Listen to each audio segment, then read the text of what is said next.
Hello everyone.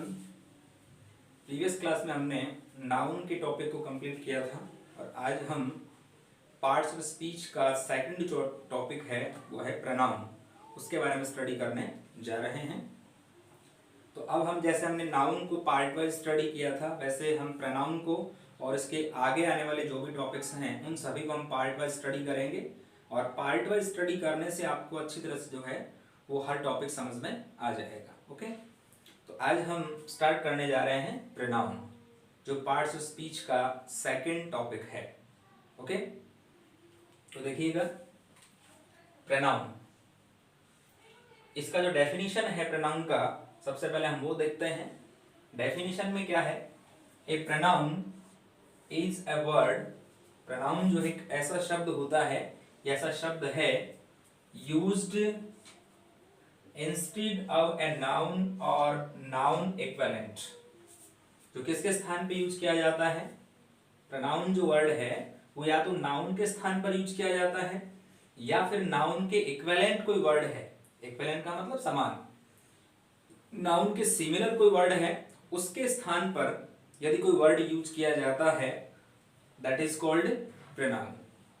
I hope ये definition आपको अच्छी तरह समझ में आ गई है। और इस डेफिनेशन का ऑथेंटिकेशन हम देखें तो ये डेफिनेशन जो है वो नेस्फील्ड नाम के ग्रामरियन हैं और उनकी ग्रामर है English grammar composition and usage. Okay, Nesfield नाम के ग्रामरियन हैं और उनके ग्रामर का नाम क्या है? English grammar composition and usage. और उस ग्रामर के पेज नंबर 35 पर ये डेफिनेशन दी हुई है। ओके, तो इसके ऑथेंटिकेशन के लिए मैंने आपको नेस्फील्ड की जो ग्रामर है उसका मैंने आपको जो है वो नाम बताया है या उसका मैंने आपको रेफरेंस दिया है। ओके, तो ये आपको ध्यान में रखना है। फर्स्ट ऑफ ऑल हमें क्या ध्यान में रखना है कि प्रोनाउन का डेफिनेशन क्या होता है और प्रोनाउन कहाँ यूज किया जाता है। ओके, तो pronoun is a word used instead of a noun और नाउन इक्विवेलेंट। नाउन के स्थान पर या फिर नाउन के इक्विवेलेंट कोई वर्ड है उसके स्थान पर जो वर्ड यूज किया जाता है दैट इज कॉल्ड प्रोनाउन। तो there are so many types of pronoun. तो प्रोनाउन के कुछ टाइप्स हैं, कई टाइप्स हैं प्रोनाउन के।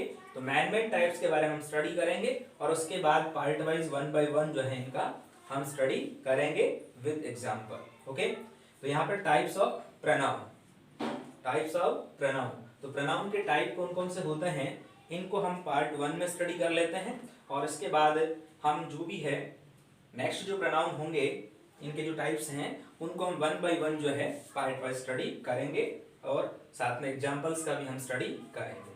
तो इसमें फर्स्ट वन देखिएगा, पहला जो प्रोनाउन है उसका नाम है personal pronoun. Okay, personal pronouns.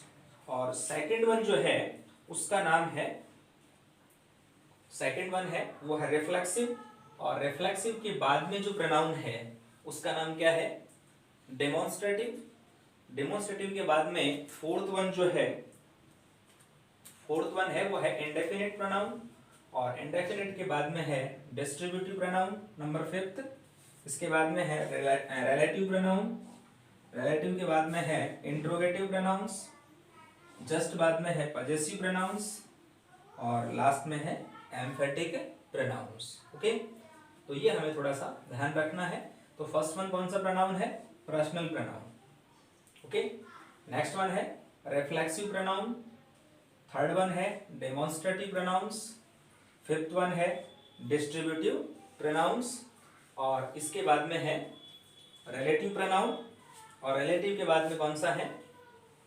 Relative के बाद में है इंट्रोगेटिव प्रोनाउंस और पजेसिव प्रोनाउंस, इसके बाद में एम्फेटिक प्रोनाउंस। तो इनका हम जो है इन सभी प्रोनाउंस का हम वन बाय वन स्टडी करेंगे, जिसमें फर्स्ट ऑफ ऑल हम क्या करेंगे? Forms of personal pronouns, forms of the personal pronouns, इसका हम स्टडी करेंगे। तो ये जो आपके टाइप्स ऑफ प्रोनाउन हैं, तो 9 टाइप्स के प्रोनाउन आपको मैंने अभी नाम बताए हैं, इनको हम वन बाय वन एग्जाम्पल सहित हम स्टडी करेंगे। अभी एग्जाम्पल स्टडी करेंगे तो ये आपको अच्छी तरह से समझ में आ जाएंगे। थोड़ा सा ब्रीफ इंट्रोडक्शन जो है वो यहाँ पर हम स्टार्ट करने जा रहे हैं इनका। तो देखिएगा, first of all forms of the personal pronouns. Personal pronoun के कौन कौन से फॉर्म्स होते हैं उनके बारे में स्टडी करेंगे। तो सबसे पहले हमें जो पर्सन है उनके बारे में पता होना चाहिए। तो आपको भी पता है, फिर आपको बता देता हूँ कि हमारे जो पर्सन्स होते हैं वो 3 होते हैं। There are 3 types of persons या 3 persons. There are 3 persons, first person, second person और थर्ड पर्सन। तो फर्स्ट पर्सन में आई और वी आता है, सेकंड में यू आता है और थर्ड में ही, सी, इट, दे और एनी नेम, कोई भी नाम आ सकता है। इसके उसके बाद में क्या होते हैं, कुछ सिंगुलर और कुछ प्लूरल में इनके फॉर्म्स बन जाते हैं और इनके जो फॉर्म्स बनते हैं वो केसेस में बनते हैं, जिसमें नॉमिनेटिव केस होता है, इसके बाद में पजेसिव केस भी होता है, ऑब्जेक्टिव केस भी होता है, ठीक है ना। इस प्रकार से इसके जो है कुछ केसेस होते हैं। तो केसेस के आधार पर हम इनको अच्छी तरह से जो है वो समझ सकते हैं कि इनके कौन कौन से केसेस होते हैं और किस केस में कौन सा जो प्रोनाउन है उसका टाइप आता है या कौन सा उसका फॉर्म आता है। ओके, तो let's see the forms of the personal pronouns. हमारा जो फर्स्ट टाइप का जो प्रोनाउन है पर्सनल प्रोनाउन, उसके हम कुछ यहाँ पर जो है उसके फॉर्म्स देखेंगे। तो यहाँ पर देखिएगा फर्स्ट पर्सन। अब इसमें फर्स्ट पर्सन है या सेकंड पर्सन है या थर्ड पर्सन है, इनके अलग अलग जो है सिंगुलर में और प्लूरल में कुछ फॉर्म्स होते हैं। कुछ सिंगुलर में होते हैं, कुछ प्लूरल फॉर्म्स में होते हैं।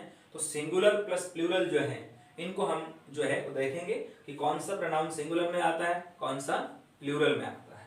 तो पर्सनल प्रोनाउन में देखिएगा first of all nominative case. इस नॉमिनेटिव केस को हम जो है वो सब्जेक्टिव भी कह सकते हैं। क्या कह सकते हैं? सब्जेक्टिव केस भी कह सकते हैं। तो इसके अंदर सिंगुलर में आता है आई, मतलब आई क्या है? फर्स्ट पर्सन सिंगुलर है। ओके, इसके बाद में इसका जो पजेसिव केस है वो होता है माई और माइन। यहाँ पर जो है एक तो होता है एडजेक्टिव फॉर्म में और दूसरा होता है प्रोनाउन फॉर्म में। ओके, तो यहाँ पर ये डिटेल से स्टडी और कर लेंगे हम, लेकिन जैसे मान लो ये वाला जो है वो कौन सा है? ये एडजेक्टिव फॉर्म में है। इसके बाद नाउन का यूज किया जा सकता है, तो नाउन का यूज होता है तो डेफिनेटली क्या हो जाएगा? ये एडजेक्टिव हो जाएगा। जैसे my book, my pen, my pencil, इस प्रकार से ये किस फॉर्म में आ जाएगा? एडजेक्टिव में। और ये वाला क्या आ जाएगा? प्रोनाउन। ओके, इसके बाद है एक्यूजेटिव केस। एक्यूजेटिव केस को हम जो है दूसरे वर्ड्स में या अदर वर्ड्स में जो है हम इसको ऑब्जेक्टिव केस भी कह सकते हैं। तो यहाँ पर जो है ये जो है आई का ऑब्जेक्ट क्या हो गया? मी हो गया। यहाँ पर आई का पजेसिव केस था माई और माइन, तो मैंने आपको एडजेक्टिव केस के रूप में और प्रोनाउन के रूप में, एडजेक्टिव के रूप में और प्रोनाउन के रूप में आपको मैंने बताया। इसके बाद इसका जो ऑब्जेक्टिव फॉर्म है या एक्यूजेटिव फॉर्म है वो क्या बन जाता है? यहाँ पर मी बन जाता है। ये तो इसके सिंगुलर फॉर्म थे। क्या थे? सिंगुलर फॉर्म्स में इनका यहाँ पर जो है यूज किया गया है। इसके बाद है प्लूरल फॉर्म। तो प्लूरल फॉर्म में आई का प्लूरल क्या होता है? वी होता है। क्या होता है? वी होता है। इसके बाद यहाँ पर जो है माई और माइन, तो यहाँ पर आवर हो गया। प्लूरल फॉर्म में यहाँ पर जो है आवर्स हो गया। मतलब वही बात आ गई, यहाँ पर ये वाला जो है वो एडजेक्टिव के रूप में आ रहा है यूज, और ये वाला किस रूप में आ रहा है? ये प्रोनाउन के रूप में यूज किया जा रहा है। इसके बाद में आई का जो प्लूरल फॉर्म में एक्यूजेटिव जो केस है, देखो यहाँ पर मी। ओके, मी सिंगुलर फॉर्म में आ गया और ये वाला किस में आ गया? प्लूरल फॉर्म में आ गया। तो इधर वाले ये प्लूरल फॉर्म में है, इधर वाले ये सिंगुलर फॉर्म में है। एक बार फिर से देख लीजिएगा, आई का नॉमिनेटिव केस क्या होता है? सिंगुलर में, सिंगुलर में जो है आई जो है नॉमिनेटिव केस में है यहाँ पर। ओके, फिर यहाँ प्लूरल फॉर्म में जो है वी आ जाता है नॉमिनेटिव केस में। पजेसिव केस में माई और माइन आता है, यहाँ पर आवर और आवर्स आ जाता है, इसको आर्स भी पढ़ता है। इसके बाद एक्यूजेटिव केस में मी आ जाता है, प्लूरल फॉर्म में अस आ जाता है। इस प्रकार से हमें जो है यहाँ पर पर्सनल जो प्रोनाउन हैं उनके अलग अलग फॉर्म्स जो हैं वो हमने स्टडी किए हैं। तो इनका हमें विशेष जो है वो ध्यान रखना है। इसके बाद में इसके सेकंड पर्सन के भी इस प्रकार से कुछ फॉर्म्स होते हैं जिनका हम स्टडी अभी करने जा रहे हैं। इसके बाद देखिएगा सेकंड पर्सन। हमने अभी देखा फर्स्ट पर्सन के बारे में, उसके फॉर्म्स के बारे में स्टडी किया। अब है सेकंड पर्सन। तो सेकंड पर्सन में देखो यहाँ पर वही सिंगुलर और प्लूरल फॉर्म है इसका, और इसके जो केसेज हैं उसके अकॉर्डिंग हम इसका स्टडी कर रहे हैं। तो यहाँ पर नॉमिनेटिव जो केस है जिसको हम सब्जेक्टिव केस भी कहते हैं, उसमें सिंगुलर और प्लूरल दोनों में यू आता है। क्या आता है? यू आता है। इसके जस्ट बाद में पजेसिव जो इसका केस है उसमें योर और योर्स आता है, ठीक है।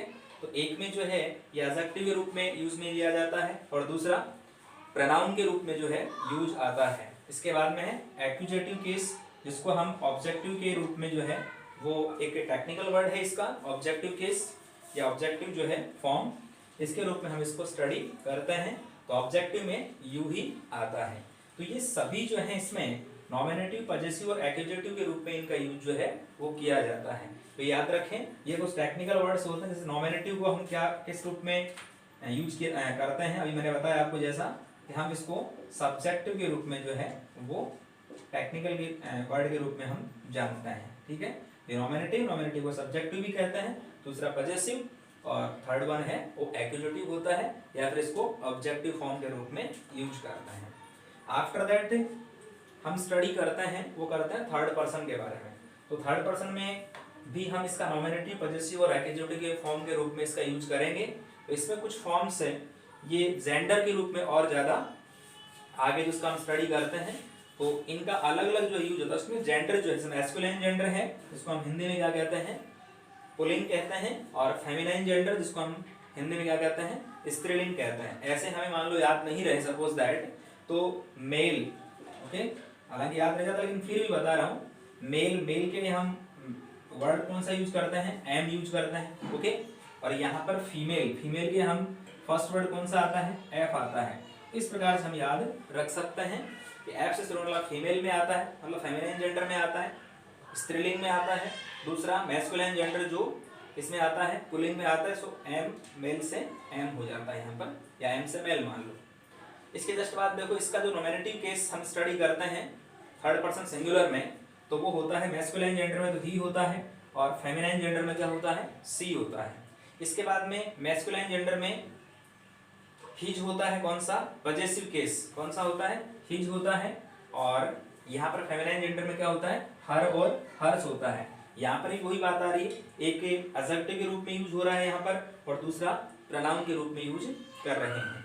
इसके बाद एक्यूजेटिव केस मतलब जो ऑब्जेक्टिव केस के रूप में यूज किया जाता है तो इसके अंदर हिम होता है मैस्कुलिन जेंडर में और फेमिनिन जेंडर में जो है क्या होता है हर होता है, और ये सब क्या है किसके रूप में है सिंगुलर फॉर्म के रूप में यहाँ पर यूज किए गए हैं। अब बात करें हम प्लूरल की, ओके।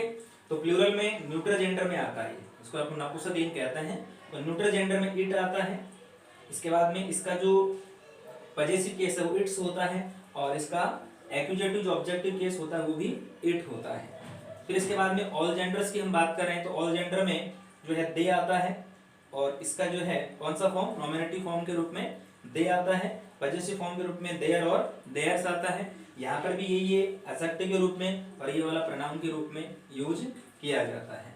इसके जस्ट बाद में जो ऑब्जेक्टिव केस के रूप में जो है वो देम का यूज होता है, ठीक है। तो दे का ऑब्जेक्टिव केस क्या होता है देम होता है। तो आई होप ये सब आपको समझ में आया होगा, बहुत इजी लैंग्वेज में है और आप इसको अच्छी तरह से पहचान सकते हैं। तो हमें इन सभी फॉर्म्स का पता होना चाहिए कौन सा किस रूप में जो है या किस फॉर्म के रूप में यूज किया गया है, ओके। एक बार फिर से देख लो इसको। तो हमारा सेकंड जो पर्सन है उसमें सिंगुलर और प्लूरल फॉर्म के रूप में जो है यू का यूज किया गया है। यहाँ पर देखो यू का नॉमिनेटिव केस है you, okay. Possessive case your और योर्स हो जाएगा। तो ये वाला एडजेक्टिव के रूप में और ये वाला प्रोनाउन के रूप में यूज किया जाता है। इसका फिर एक्यूजेटिव जो केस होता है वो यू होता है, ओके। ये ध्यान रखने की बात है। इसके बाद हम थर्ड पर्सन की बात करते हैं। तो थर्ड पर्सन में हम थोड़ा सा इसको इसकी कैटेगरी और बढ़ा देते हैं या इसकी कैटेगरी कर लेते हैं। इसमें मैस्कुलिन जेंडर, फेमिनिन जेंडर और न्यूट्रल जेंडर और एक लास्ट वाला ऑल जेंडर्स में कौन कौन यूज में लिए जाते हैं। तो यहाँ पर नॉमिनेटिव केस में जो है मैस्कुलिन जेंडर में कौन सा होता है ही होता है, ओके। और ही का पजेसिव केस क्या होता है हिज होता है। एक्यूजेटिव केस क्या होता है हिम होता है। फेमिनिन जेंडर की बात करें तो नॉमिनेटिव केस में सी आता है और पजेसिव केस में हर और हर्ष आता है। यहाँ पर एक जो है एडजेक्टिव के रूप में यूज किया जाता है, दूसरा प्रोनाउन के रूप में यूज किया जाता है, ठीक है ना। फिर इसके बाद में इनके यूजेस हम आगे और पढ़ेंगे विद एग्जांपल, तब आपको और अच्छी तरह से क्लियर हो जाएगा। एक्यूजेटिव फॉर्म के रूप में यहाँ पर जो ये हिम है और ये फेमिनिन जेंडर के रूप में क्या है हर है। न्यूट्रल जेंडर की बात करें तो यहाँ पर जो है नॉमिनेटिव केस में इट आता है, पजेसिव में इट्स आता है और एक्यूजेटिव में मतलब ऑब्जेक्टिव फॉर्म के रूप में क्या आता है वो भी इट ही आता है। ऑल जेंडर की हम बात करें, ऑल जेंडर्स में दे आता है नॉमिनेटिव केस में, और देयर और देयर्स किस में आता है, ये पजेसिव केस में आता है। यहाँ पर एक जो है वो एडजेक्टिव फॉर्म के रूप में है और सेकंड वन किसके रूप में है, वो है प्रोनाउन के रूप में। इसके बाद में इसका जो लास्ट वन है एक्यूजेटिव केस, या जिसको हम ऑब्जेक्टिव केस के रूप में जानते हैं, वो होता है देन। तो ये जो टाइप्स थे या ये जो फॉर्म्स थी, वो फॉर्म्स किसकी थी, पर्सनल प्रोनाउन की फॉर्म से थी। तो आई होप ये बातें आपको अच्छी तरह समझ में आ गई है। इसको आप अच्छी तरह से देखना, और वन बाय वन हम जो 9th मैंने यहाँ पर प्रोनाउन को बताए थे अभी टाइप उनके, उन सभी के बारे में पार्ट वाइज हम स्टडी करेंगे और आपको इजीली अच्छी तरह से जो है समझ में आ जाएगा। और अगर वीडियो आपको अच्छा लगता है, और अच्छा डेफिनेटली लगेगा, अगर आप ढंग से इसको देखेंगे तो डेफिनेटली आप इसको शेयर करेंगे और लाइक भी करेंगे, सब्सक्राइब भी करेंगे। इससे मुझे जो है थोड़ा सा आपकी तरफ से मनोबल मिलता रहेगा, और मैं इसको पार्ट वाइज जो है और आपके लिए बेटर जो वीडियोज़ है या और जो बेटर टॉपिक्स हैं उनके वीडियोज़ बना के लाता रहूँगा। तब तक आप इसे देखते रहिएगा, और मिलते हैं नेक्स्ट वीडियो में एक नए टॉपिक के साथ में। तब तक स्वस्थ रहिए, मस्त रहिए और अपनी स्टडी में व्यस्त रहिए। Thank you so much. जय हिंद, जय भारत।